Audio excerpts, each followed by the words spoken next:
Close your eyes and point to yourself. Not your chest, the actual place where you are, the spot behind the eyes where the watching seems to happen. You just pointed at a location that does not exist. There is no room in your skull where you sits and looks out. No small observer at the controls. And every attempt to find that place has failed for the same reason it will fail for you right now. The answer is that the self has no address. But that answer is almost useless on its own, because the harder question is why you are so completely certain it does. Why the feeling of being located somewhere is manufactured, deliberately, by a brain that has never once shown itself to you. Here is the strange part. You have spent your whole life behind your own eyes, and you have never met the thing that lives there. You have met your thoughts. You have met your memories, your moods, the ache in your knee, the sound of your own name. But the one who is aware of all of that, the one you would call me without hesitating, has stayed hidden the entire time. It is the only thing in the universe you cannot turn around and look at. So where does it seem to be? For most people, roughly 2 inches behind the bridge of the nose, slightly above the eye line. Psychologists have actually measured this. In a set of studies published in 2020 in the journal Perception, researchers asked people to locate the center of their own subjective experience, and the answers clustered in the same small region of the head, again and again, across cultures. People point behind the eyes, not at the heart, which older civilizations chose, not at the gut, the eyes. Why the eyes? Because that is where your 2 most information-dense senses arrive.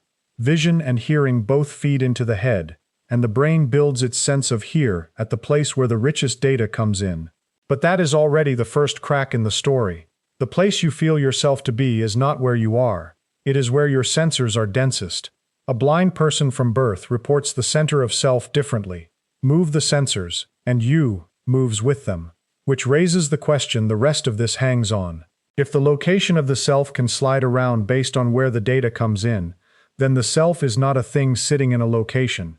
It is something the brain draws, the way it draws the color red or the sensation of warmth. And if it is drawn, it can be redrawn, it can be moved. And in a few remarkable cases, it has been. Let me give you the cleanest example anyone has ever produced in a lab. In 2007, a neuroscientist named Henrik Ehrsson, working in London, sat volunteers down wearing a head-mounted display. Behind each person, a camera filmed their back. That camera fed into the goggles, so the volunteer was looking at their own body from 2 meters behind. Then Ehrsson touched the person's real chest with one rod, while touching the empty space in front of the camera with another, the space where their filmed body's chest appeared to be.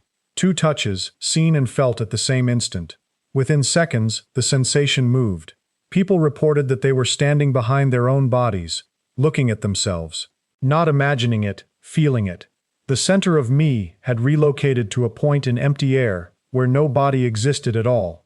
Ehrsson had taken the one thing you are most certain of in the world, where you are, and slid it across the room with a camera and 2 sticks.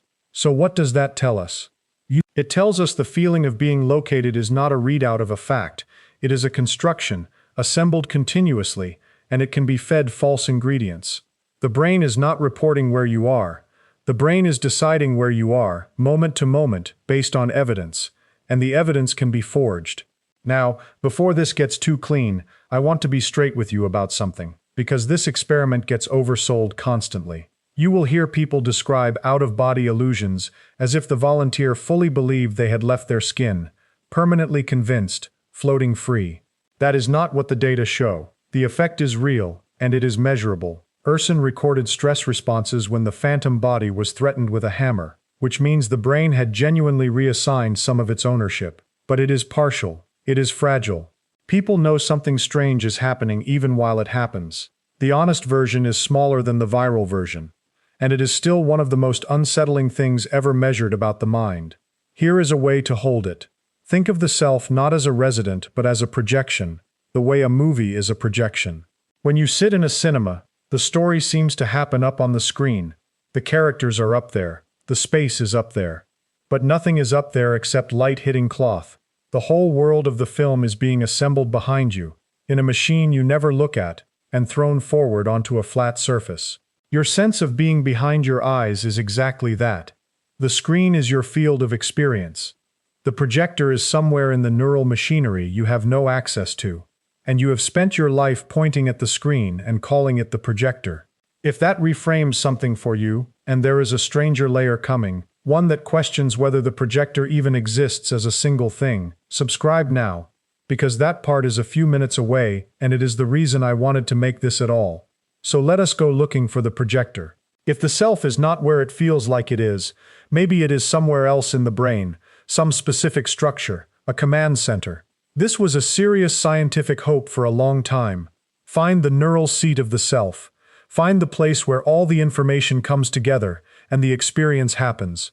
Philosophers even had a name for it before the neuroscientists did. The Cartesian theater, after Descartes. The idea that somewhere inside there is a little stage where everything is presented to a watching audience of one. The search failed, and the way it failed is the interesting part. Neuroscientists mapped where vision is processed, the occipital lobe, at the back of the head.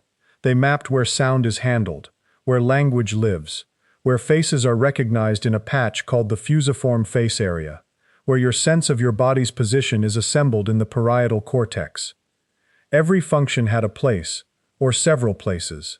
But there was no room they all reported to, no screen, no audience. The information gets integrated, yes, but it gets integrated the way a rumor spreads through a city, everywhere at once, with no town square where the whole city gathers to hear it. This is where a philosopher named Dennett made his hardest argument, in a 1991 book called Consciousness Explained.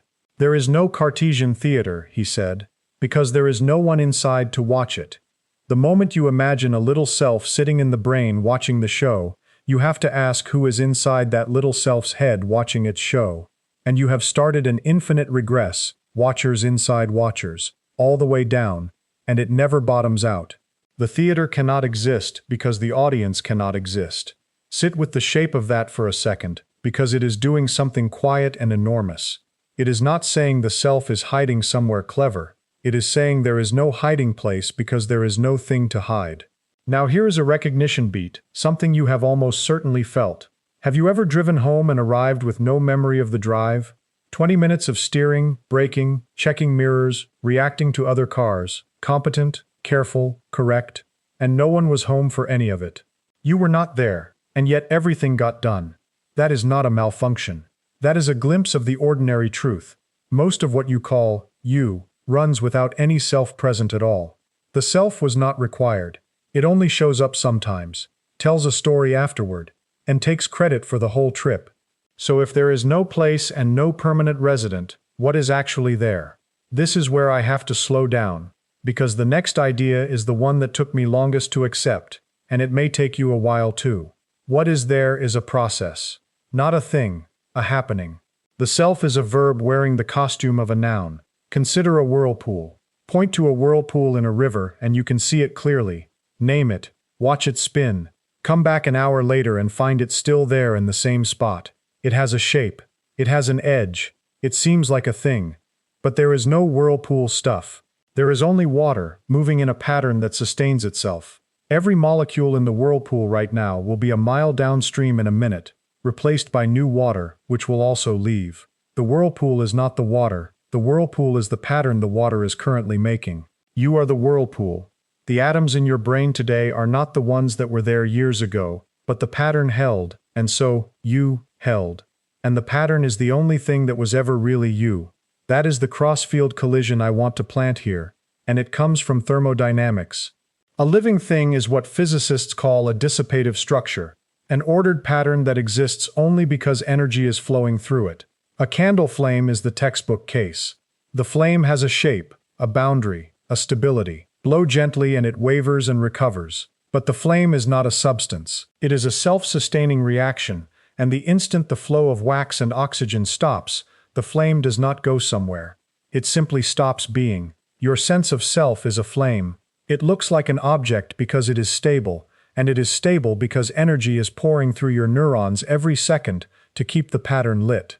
If any single idea in this is new to you, this is the one to hold, and it is the one worth the like, because it is the piece almost no one gets told, and the algorithm only shows this to the next person if enough of you signal that it landed. But a pattern raises its own uncomfortable question. If you are a pattern and not a substance, then what happens across a gap in the pattern? Every night you fall into dreamless sleep and the pattern that is you goes quiet. The continuous stream of experience stops. There is no you in deep slow-wave sleep. No observer, no time passing, no waiting. Then in the morning the pattern reassembles and picks up the story, and you feel like the same continuous person who lay down. But were you? Or did one self end last night and a very similar self begin this morning? Handed the same memories, the same name, the same face in the mirror, and simply assume it had been here all along? I cannot answer that, and I do not fully trust anyone who says they can. This is the edge where neuroscience runs out and something older takes over. What I can tell you is that the feeling of continuity, the deep certainty that you are the same person who woke up yesterday and the same one who will wake up tomorrow, is itself a construction, built by memory, and memory is not a recording. Let me show you how thin that thread really is. Your memory does not store the past, it rebuilds it, every time, from fragments, and it edits as it rebuilds. Elizabeth Loftus, a psychologist at the University of California, spent decades proving this. In one line of work, she was able to implant entirely false childhood memories in ordinary adults, being lost in a shopping mall as a child, an event that never happened, and a significant fraction of people not only accepted the memory but elaborated it, added details, felt the fear, defended it as real. The past you are so sure of is partly a story you are telling now, and if the past is partly invented, then the continuous you that supposedly ran through all of it is partly invented too. So here is where we stand. The self has no location. You pointed at empty space. The self has no seat in the brain. There is no theater and no audience. The self is not a thing but a pattern, a flame, a whirlpool. And the continuity you feel across time is stitched together by a memory system that demonstrably makes things up. Every solid handhold has come away in your grip, and yet, here you still are. Something is reading these words. Something is having this exact experience right now, in this moment, undeniable. More undeniable than anything else in your entire life. You can doubt the external world. You can doubt your memories. You cannot doubt that experience is happening, because the doubting is itself an experience. This is the one thing that does not dissolve. Descartes reached it 400 years ago, and it has never been knocked down. The thinking is undeniable, even when the thinker cannot be found. So we are left with the deepest split in the whole subject, and I want to lay it out fairly, because serious people land on both sides. One camp says the self is an illusion, a useful fiction the brain tells, no more real than the smoothness of a movie made of separate frames. The other camp says no, that goes too far, because an illusion requires someone to be fooled, and the very fact that there is experience at all is not an illusion, it is the one hard fact everything else floats on. Depending on which you find more honest, you are either a story with no author or the one thing in the cosmos that cannot be explained away. I have gone back and forth for years, and I am not going to pretend to resolve it for you in the last few minutes of a video. Here is a way to feel the puzzle instead of just hearing it. Right now, notice that you are aware. Now try to find the one who is aware. Turn your attention around, back toward its own source, and look for the looker. What you will find, try it, actually try it, is that there is nothing there to find. There is awareness, clearly. There is no separate thing having it. The searcher and the sought collapse into each other. The eye cannot see itself. The finger cannot touch its own tip. And you cannot locate the you that is looking, for the same reason, because you are not a thing inside the searching. You are the searching. The contemplatives figured this out long before the labs did. In certain Buddhist traditions the term is anatta, often translated as no self, though a closer reading is no fixed, separate, unchanging self. Look inward for the permanent essence, they said 2,500 years ago, and you will not find it, because it was never there. What is remarkable is not that they believed it. It is that Ehrson's cameras and Loftus's false memories and Dennett's argument all point at the same empty spot. The mystics reached it by sitting still. The scientists reached it with equipment. They arrived at the same missing address. So why does the illusion exist at all? Why does a pattern of water bother to feel like a person? Because it works. A brain that models itself as a single, located, continuous agent makes better decisions than one that experiences itself as scattered neural noise. The self is a control interface, A simplified icon your brain draws so it can steer a body through a dangerous world without having to consult 100 billion neurons directly. When you drag a file to the trash on a screen, there is no real file and no real trash. There are voltages in silicon. But the icon lets you act without understanding any of that.